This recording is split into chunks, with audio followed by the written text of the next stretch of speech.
नमस्कार दोस्तों। आज के इस सत्र में मैं आपको मुखातिब करवाने जा रहा हूँ आरएएस 2018 में रैंक 56 पर चयन सुनिश्चित करवाने वाली शख्सियत है पृथ्वीराज जी से। और आप सर से आज हम विभिन्न सारी बिंदुओं पर जानना चाहेंगे। आज हम बात करना चाहेंगे कि आरएएस की तैयारी का निर्णय कैसे लिया, आरएस की तैयारी को कैसे किया जा सकता है, प्रारंभिक चरण कैसे संपादित हो, मुख्य परीक्षा को किस तरह से ठीक से पास किया जाए, साक्षात्कार में क्या कुछ ध्यान रखा जाए। ऐसे बहुत सारे पहलुओं पे हम बात करेंगे जिसके बारे में हर अभ्यर्थी एक संशय में रहता है, अभ्यर्थी जानना चाहता है। इन सारे बिंदुओं पे आज हम चर्चा करने वाले हैं। आप पूरा एक सेशन ज़रूर देखना, ये निश्चित तौर पे आपको बहुत फ़ायदा होने वाला है। तो सर आपका स्टूडियो में बहुत-बहुत स्वागत है। बहुत-बहुत और धन्यवाद सर। हम पूरे श्रोताओं की तरफ से मैं आपका स्वागत करता हूँ। और आज मैं आपसे ढेर सारे प्रश्न हैं। ये प्रश्न आप यूँ समझिए कि मेरी तरफ से ही नहीं है, बल्कि तैयारी करने वाले हर स्टूडेंट की तरफ से एक प्रश्न रहता है। बिल्कुल। क्योंकि आज के इस दौर में बच्चे के पास में इतने ज़्यादा विकल्प हैं, जैसा कि आप मुख्य परीक्षा में डिसीज़न मेकिंग अल्बर्ट साइमन वाला पढ़ के आई है, हुँ, हुँ। तो बच्चे के लिए निर्णय करने बड़े मुश्किल से हो गए हैं। तो और ऊपर से 1 अक्टूबर को आरएएस प्री का एग्ज़ाम भी है। तो कई सारे स्टूडेंट्स बहुत सारी चीज़ों को जानना चाहते हैं। तो आज मैं आपसे इस संदर्भ में ही बात करूँगा। हालाँकि बात करने शुरू करें तो हमारे पास में बहुत सारे बिंदु हैं, जी। लेकिन हम आज चुनिंदा विषयों पे बात करेंगे।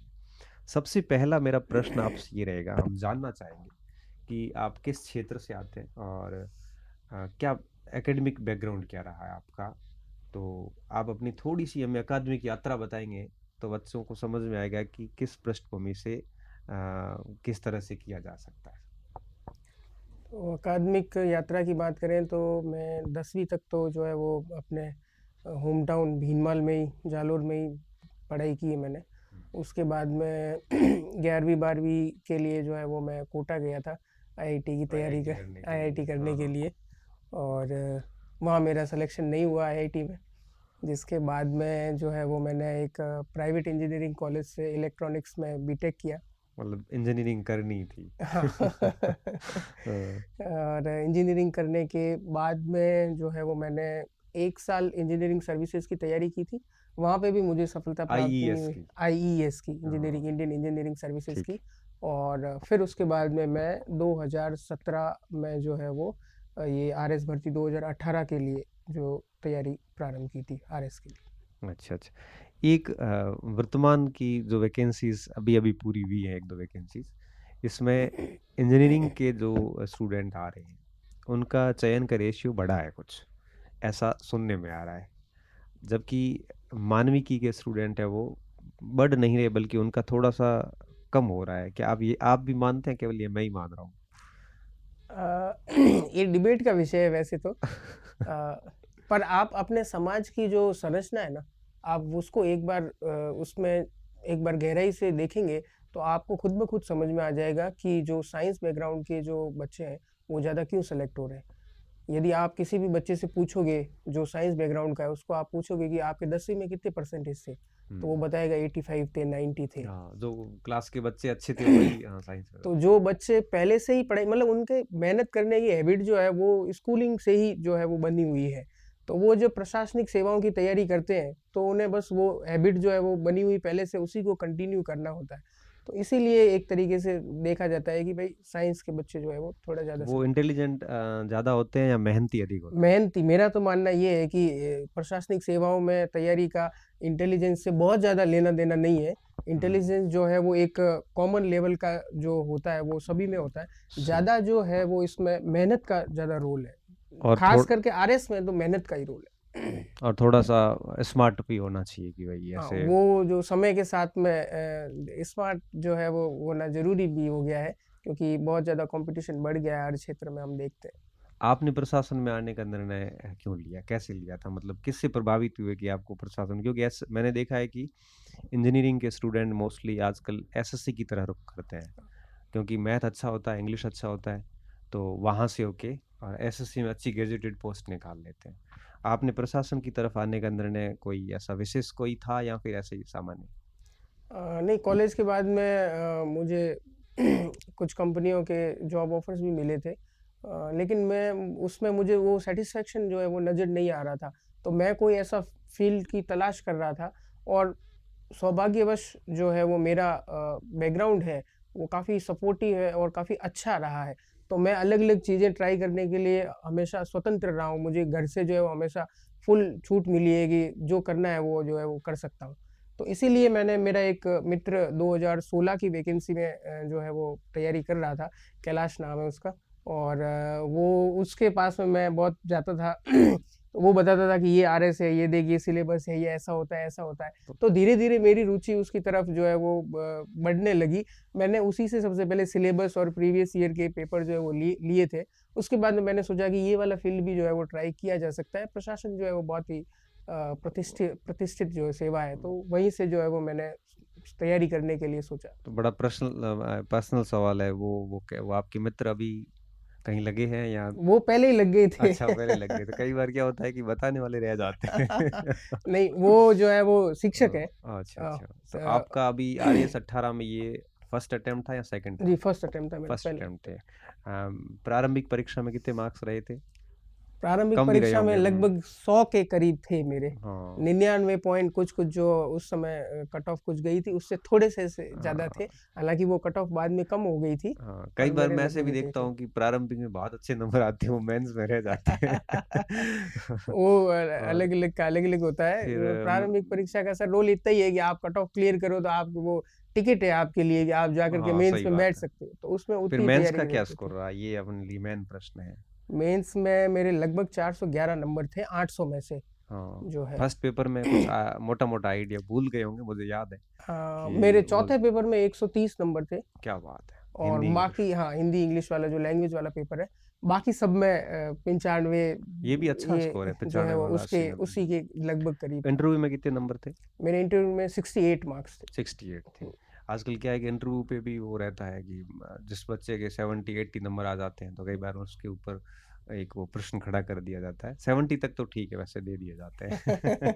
क्योंकि हमारे कोई श्रोताओं को ये नहीं लगे कि पता नहीं इंटरव्यू की बेस पे तो नहीं हुआ कुछ। क्योंकि आजकल बच्चा पहले वो देखता है कि इसमें कमी कहाँ निकाली नहीं सर, जा मेरे सकती है। मेरे मेंस में 411 नंबर थे। हाँ तो खैर इंटरव्यू में कुछ भी देते तो भी कहीं न कहीं हो तो मैं जाते कहीं हैं। न कहीं जो है मिल आराम जाए। से हो जाते हैं। चलो, तो फर्स्ट अटेम्प्ट में आपने 56th रैंक सिक्योर करी, बड़ी अच्छी रैंक है ये। ये पूरी प्रशासन की तैयारी कितने समय आपने करी होगी लगभग? मैंने फाउंडेशन लगभग जब मैंने तैयारी शुरू की थी, आप मान लीजिए 2017 में जुलाई अगस्त के आसपास में, हाँ। और मुझे प्रीलिम्स के पहले लगभग 1 साल मिल गया था। 5 अगस्त 2018 को प्रीलिम्स था।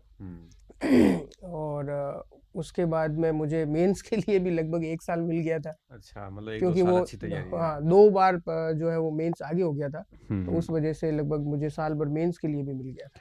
तो इस पूरी 1-2 साल की जो यात्रा रही, इस यात्रा में कई सारी चैलेंजेस आए होंगे, निश्चित तौर पे। तो स्टूडेंट के समक्ष 2-3 टाइप के चैलेंजेस मैं देखता हूँ। पहला चैलेंज ये आता है कि ये हर एक स्टूडेंट सीधे प्रशासन की तैयारी का निर्णय ले नहीं पाता है। कई बार डर जाता है कि सीधा कैसे करूँ?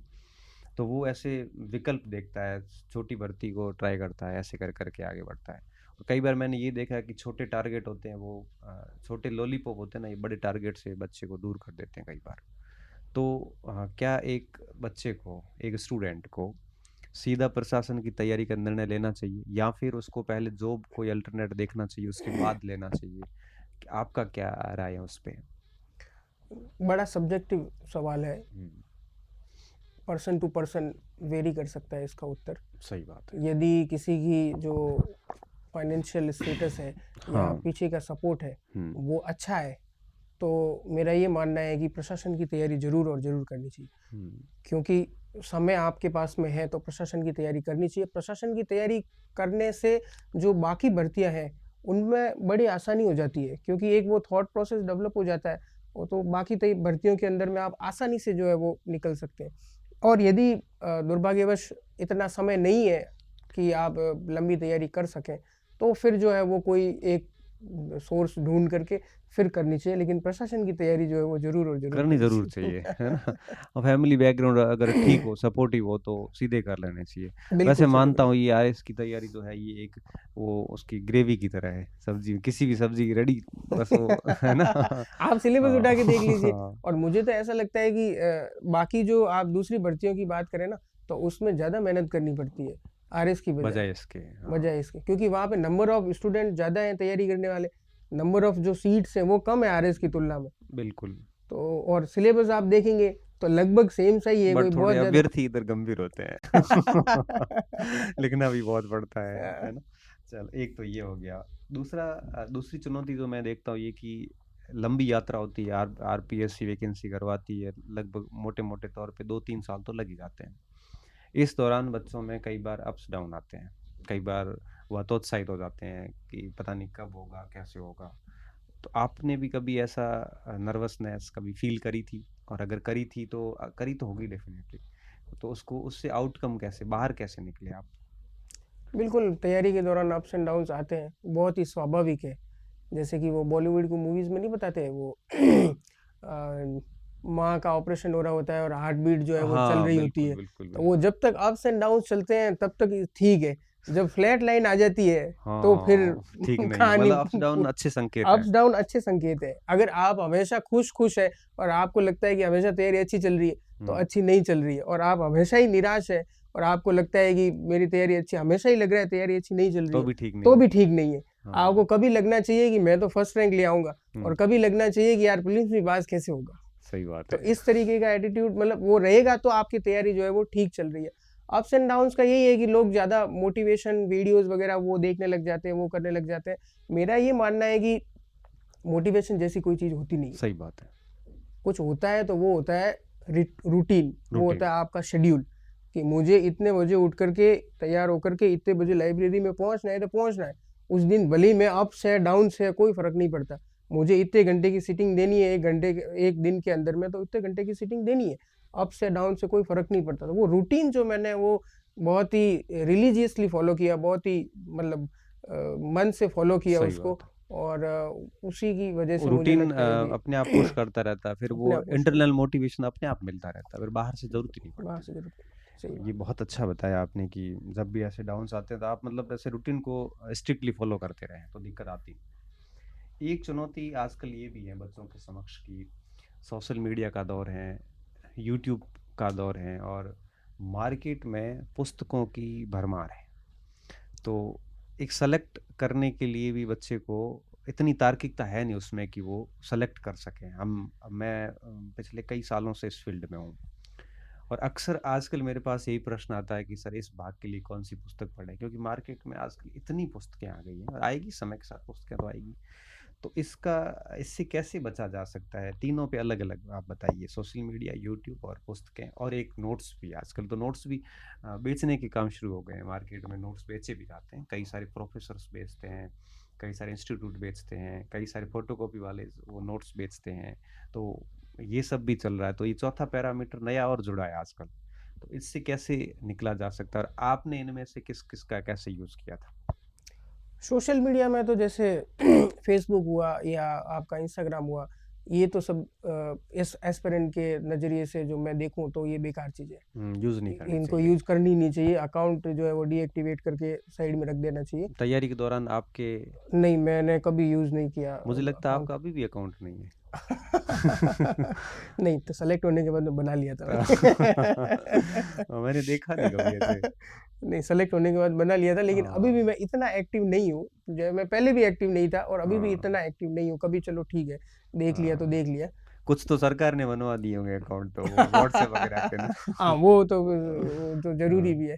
तो यूट्यूब सोशल मीडिया की बात करें तो फ़ेसबुक और इंस्टाग्राम तो मुझे लगता है कि ज़्यादा यूज़ नहीं है। टाइम वो वेस्टिंग टाइम जो है वो आपका किल करता है। सही बात और है। दूसरा जो है वो यूट्यूब है, तो यूट्यूब का कुछ हद तक यूज़ किया जा सकता है, क्योंकि पूरे दिन की तैयारी करते हैं तो आपको कुछ जैसे खाना खाते टाइम में कोई वीडियो देख लिया या इस टाइप सही से बात है। कुछ आपको लगे कि हाँ, ये जो काम का है या कहीं से गाइडेंस चाहिए या आपको दिन पे भरोसा जमता है कि भाई ये गणपत जी सर बताएंगे हिस्ट्री के लिए असिस्टेंट प्रोफेसर के बारे में, तो वो सही बताएंगे, तो वो आपको भरोसा हाँ जमता है सही आपके बात। ऊपर, तो वो आप देखिए। और बट उसका भी जो है वो टाइम एक्सीड नहीं होना चाहिए, आप एक लिमिटेशन होनी चाहिए लिमिट होनी कि चाहिए। भाई इतना जो है वो ठीक है, परमिसेबल लिमिट। लेकिन जो बाकी के सोशल मीडिया है वो तो मुझे लगता है कि एस्पिरेंट के लिए इतना यूजफुल है नहीं।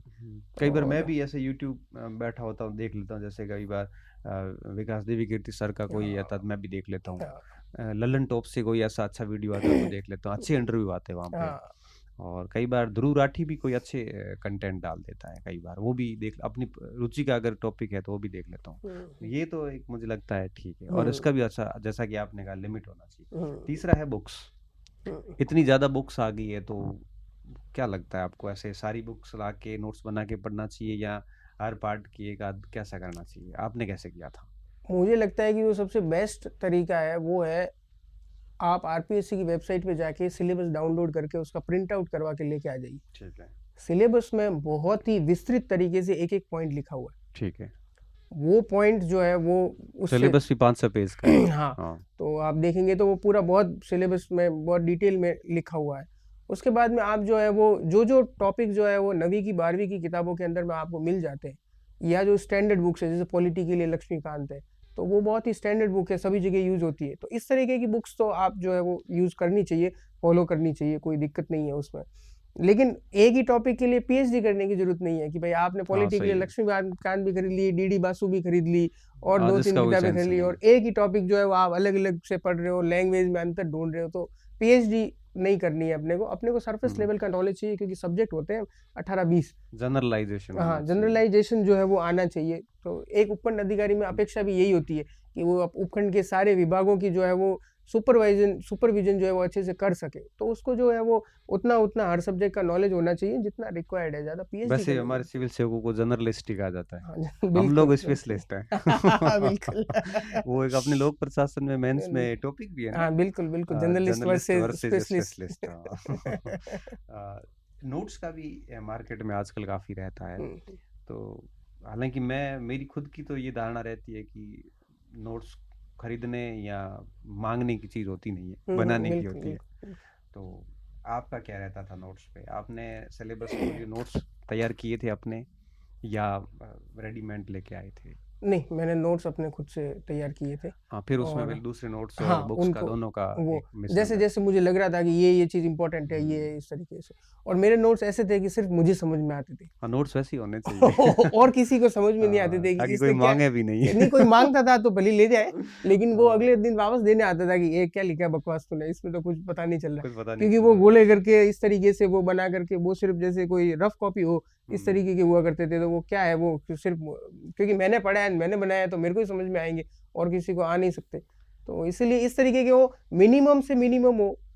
और एक तो आप कोई भी टॉपिक का नोट्स बनाने हैं तो आपको पहले 2-3 बार टॉपिक पढ़ा हुआ होना चाहिए। सही बात है। वो अच्छी तरीके से आपकी समझ डेवलप हो जाए, तभी नोट्स बन तभी पाएगा। उसके बाद में आप अपने नोट्स बनाओ। तो जैसे 10 पेज का टॉपिक है तो फिर वो 1 पेज में जाकर के कहीं बनेगा, तो वो नोट्स यूज़फुल है। अब 10 पेज के आप 8 पेज या 9 पेज के उसी किताब के वापस नोट्स बना, आप तो जो है वो फोटोकॉपी कर रहे हो। उससे बढ़िया जो है आप फोटोकॉपी फिर की समय ही खराब करते हैं। समय खराब कर। तो वो टॉपिक की समझ डेवलप हो जाए, उसके बाद में जो है वो 10 पेज है तो उसका आप 1 पेज तक ले आओ, इस तरीके के नोट्स बनाओ।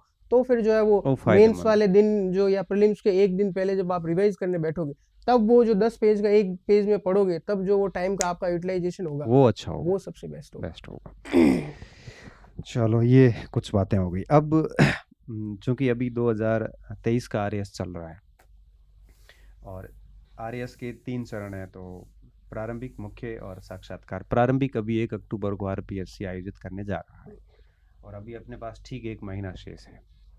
तो अब मैं आपसे ये पूछना चाहूँगा कि इस 1 महीने में एक स्टूडेंट, एक सीरियस स्टूडेंट क्या कुछ करें और क्या कुछ नहीं करें, ताकि उसका प्री परीक्षा आसानी से पास हो जाए और इतने मार्क्स आ जाए कि मेंस के लिए उसको रिजल्ट का इंतज़ार ना करना पड़े। तो प्री परीक्षा के लिए 1 महीने के लिए आप क्या कुछ कहना चाहोगे, या अलग से आप वीडियो बनाना चाहोगे, या ऐसी अगर वार्ता में बताना चाहते हैं? तो मैं चाहता हूँ कि बच्चे को बात समझ में आ जाए, या अपन ऐसे करते हैं, अभी मैं आपसे एक प्रश्न ये शॉर्ट में आंसर जान लेता हूँ इसके बाद आप एक प्री परीक्षा का 1 महीने का अलग वीडियो बना देना कि क्या-क्या चीज़ें ध्यान, मेरे हिसाब से थोड़ा-सा डिटेल से बच्चा समझ पाएगा। ठीक और है। एक मेंस का भी अलग हो जाता है तो बढ़िया रहता है, क्योंकि आपके चूँकि मेंस में 411 नंबर आए हुए, बहुत अच्छे मार्क्स आए हुए। तो इसपे भी चीज़ें की जा सकती है। तो प्रारंभिक परीक्षा में मोटा-मोटा क्या ध्यान रखना है अभी? अभी समय काफ़ी कम बचा है, 1 अक्टूबर को है एग्ज़ाम। हुँ। तो उसके हिसाब से जो भी सीरियस एस्पिरेंट्स हैं वो पहले से ही तैयारी कर ही रहे होंगे। हाँ, फिर अपने को अलग से बताने की वीडियो की आवश्यकता नहीं हाँ, रहेगी। तो उसके हिसाब से यदि देखा जाए तो सीरियस एस्पिरेंट ने जो है वो बना ही लिया होगा कि 150 सवाल आते हैं, तो 150 में से कहाँ से कितने-कितने आते हैं। उसको पता होगा कि करंट अफ़ेयर से 20 सवाल आते हैं, उसको पता होगा कि 20 सवाल जो है वो लगभग इकोनॉमिक सर्वे से आते हैं। उसको पता होगा कि रीज़निंग और मैथ्स से 20 सवाल आते हैं, रीज़निंग 10 मैथ्स के 10 सवाल आते हैं। राजस्थान जीके में से 50 से ज़्यादा सवाल आते हैं लगभग।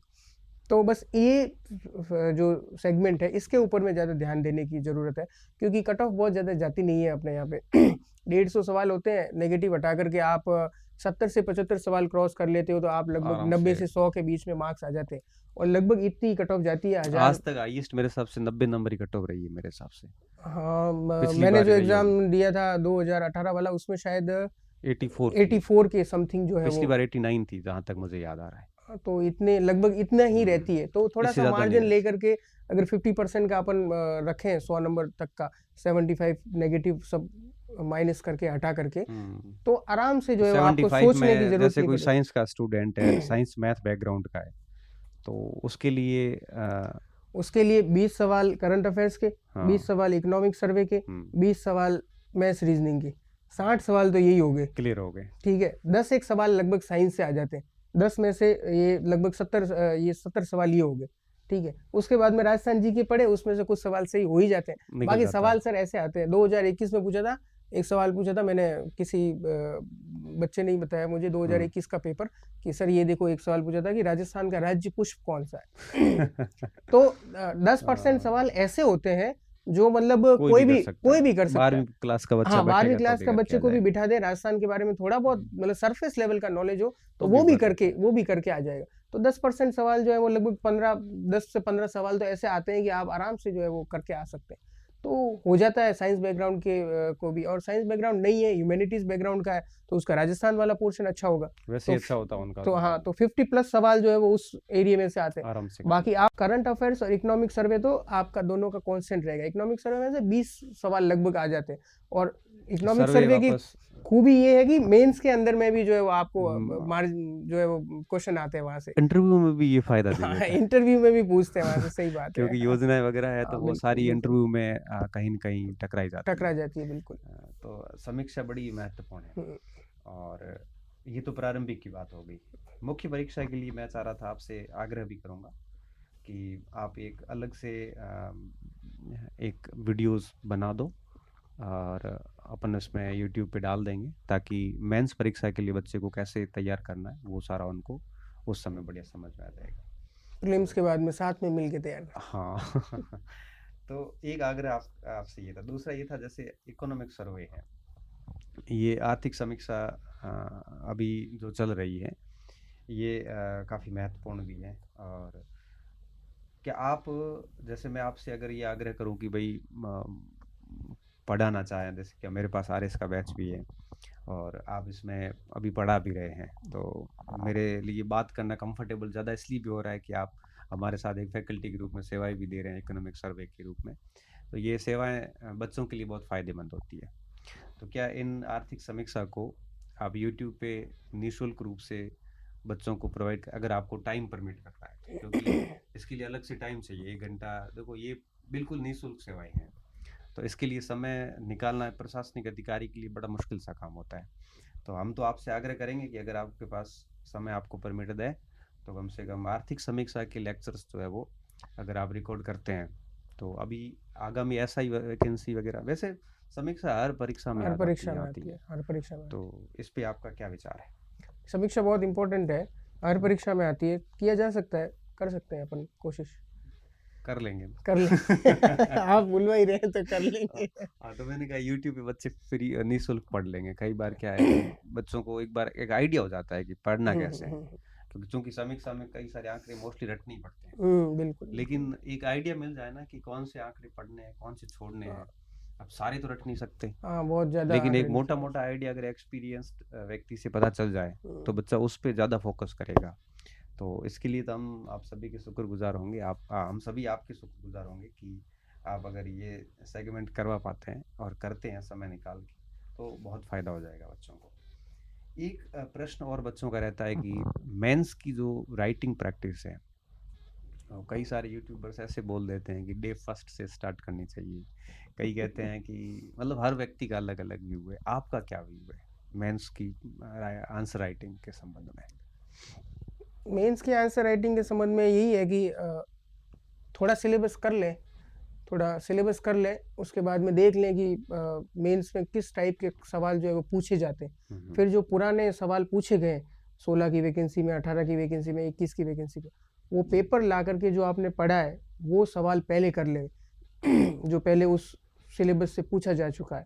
तो जैसे अपन हिस्ट्री की बात करें, आप हिस्ट्री पढ़ाते हैं, तो जैसे हिस्ट्री का जो सिलेबस है वो किया, या राजस्थान की हिस्ट्री पढ़ी, फिर राजस्थान की हिस्ट्री से 16, 18, 21 में कौन कौन से सवाल है, तो सही उससे एक बात, आइडिया लग जाता है अपने को कि कौन सा वेटेज, कहाँ से सवाल जो है वो ज़्यादा आते हैं, पुट हो रहा है कौन सा क्या कैसे लिखना है, क्या करना है, तो वो एक आइडिया लग जाता है। उसके बाद में जो है वो हम जो है वो कर सकते हैं, आराम से कर फिर उसके सकते हैं। बाद में जो है वो सवाल जो है वो लिखने का शुरू कर सकते हैं। तो थोड़ा सा सिलेबस हो जाए, क्वेश्चंस का आइडिया लग जाए कि क्या डिमांड करती है आरपीएससी, और उसके बाद में फिर लिखें तो ज़्यादा टेस्ट सीरीज बेहतर वगैरह रहेगा। कोई दे दे तो ज़्यादा ठीक रह जाता है। हाँ, टेस्ट सीरीज तो जरूर देनी जरूर चाहिए, देनी जरूर चाहिए देनी मेरे चाहिए हिसाब टेस्ट सीरीज। से। आखिर में एक लास्ट बात और आपसे, एक ग्रामीण पृष्ठभूमि से उठा हुआ एक साधारण सा स्टूडेंट, जिसके मान लो कभी फर्स्ट डिवीजन भी नहीं बना हो, जिसने कोई कभी बड़ा ड्रीम भी नहीं देखा हो, और जिसका भाषाई भाग भी थोड़ा कमज़ोर हो, क्या वो अच्छी खासी मेहनत करके प्रशासनिक सेवाओं का जो लक्ष्य होता है वो हासिल कर सकता है क्या? बिल्कुल कर सकता है।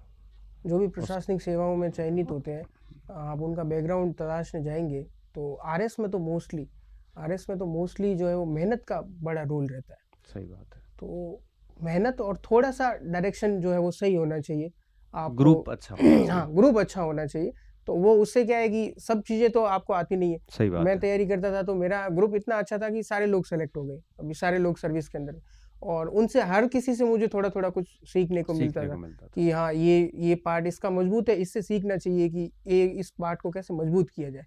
तो इसीलिए कर सकता है बिल्कुल, कोई बहुत रॉकेट साइंस नहीं है। हाँ, जब सही है। और कोई चंद्रयान हमारे थोड़ी है देश कि हाँ, साइंटिस्ट हमारे बनना ही देश के बनना है। साइंटिस्ट जो है वो चांद के ऊपर में भेज दिया, तो उतना उतना बड़ा काम नहीं है, वो बहुत मुश्किल काम है। 18 साल का वो प्रज्ञान आनंद जो अपने अभी बिल्कुल आज बिल्कुल, वो कार्लसन मैग्नुसन से साथ खेलेगा, खेल वो रहा है। फर्स्ट रैंक वाली टीम हाँ, में। तो ये इतना बड़ा काम नहीं है, हाँ। बस ज़रूरत है कि मेहनत बहुत करनी पड़ती है, मेहनती होना चाहिए हाँ, पूरा, सही बात है। मेहनत बहुत करनी पड़ती है, डेडिकेशन के साथ ईमानदार मेहनत। ईमानदारी वाली मेहनत, ऐसे हाँ। वाली वो मेहनत नहीं। मैं आज भी सोचता हूँ, मैं तैयारी के दिन सोचता हूँ तो मुझे कभी कभी अभी लगता है कि मैंने कैसे किया होगा। व्यक्ति क्योंकि समय के साथ खुद को खारिज करता है। बिल्कुल। तो वो मुझे लगता है कि वो बड़ा मुश्किल टास्क था, तो इसीलिए अगर मेहनती है तो ये भाषाई वगैरह ये समय के साथ ठीक हो जाता है, ठीक हो जाती है। ठीक हो जाता है, तो कोई बहुत मतलब बड़ा ये बात नहीं है। व्यक्ति की क्षमताओं के दायरे से बाहर नहीं है। बिल्कुल बिल्कुल भी बाहर नहीं है।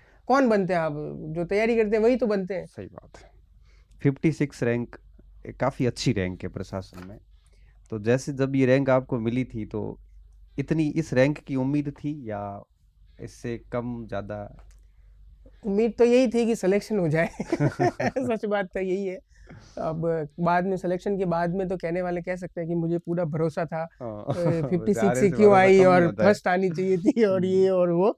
लेकिन जब तक रिजल्ट नहीं आया था तब तक यही था कि भाई अपना उस पीडीएफ में नंबर आए, और नंबर जो है वो डिजिट जितना कम हो सके हाँ, उतना, वो कोष्टक में जो डिजिट होती है। हाँ, कोष्टक में जो डिजिट होती है वो जितना कम हो सके हाँ, उतना हो। उम्मीद जरूर थी, तैयारी की थी कि आएगी, लेकिन कभी सोचा नहीं था कि 56 रैंक आ हाँ, जाएगी। और वो मुझे लगता है कि किसी को भी पता नहीं होता है किसी कि को नहीं होता, सही बात जो है। जिसकी फर्स्ट रैंक भी आती है किसी भी एग्जाम में, उसको भी पता नहीं होता होगा कि उसकी फर्स्ट सही रैंक आने बात है, वाली। सही बात वो है। आने के बाद में भले ही बोल दे कि हाँ मुझे पूरा भरोसा था। पर उम्मीद से जो है वो मैंने मुताबिक अभी जो है वो रैंक मिली मुझे। प्रशासन में आ गए हैं और सिलेक्शन से पहले जो प्रशासन के बारे में सोचा था कि अंदर जाएंगे सेवा में, ये होगा वो होगा, और अभी आप जो प्रशासन को वास्तव में धरातल पे देख रहे हैं, और जो प्रशासन के बारे में सोचा था, अभी आपने दोनों चीजें देख ली है। सिलेक्शन से पहले की दुनिया भी आपको पता है उस समय आप क्या सोचते थे। सिलेक्शन के बाद आपने उनको वास्तविक धरातल पे भी देख लिया।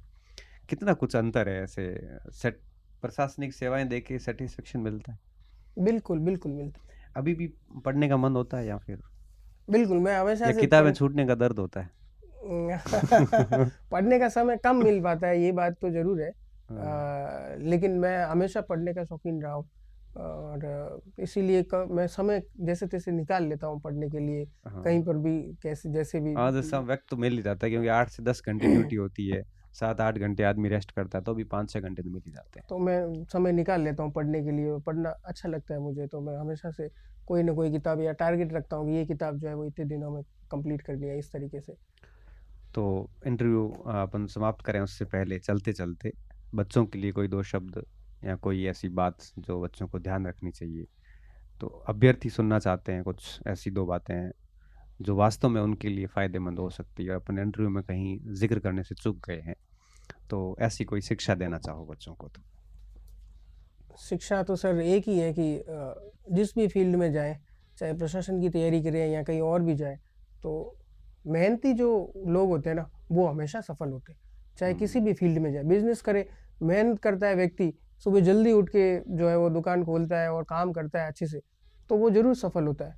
तो हार्ड मेहनत का वर्क कोई विकल्प नहीं होता है हा दुनिया में। हार्ड वर्क है वो, ऑलवेज़ बीट टैलेंट है। यस, यस सर, अगर टैलेंट सो जाता है तो। सर। अगर टैलेंट भी हार्ड वर्क करने लग गया तो फिर अच्छी बात हो जाएगी। तो बहुत-बहुत धन्यवाद सर आपका, और इस स्टूडियो में पधारे और अपने अनुभव जो है वो अभ्यर्थियों से साझा किए।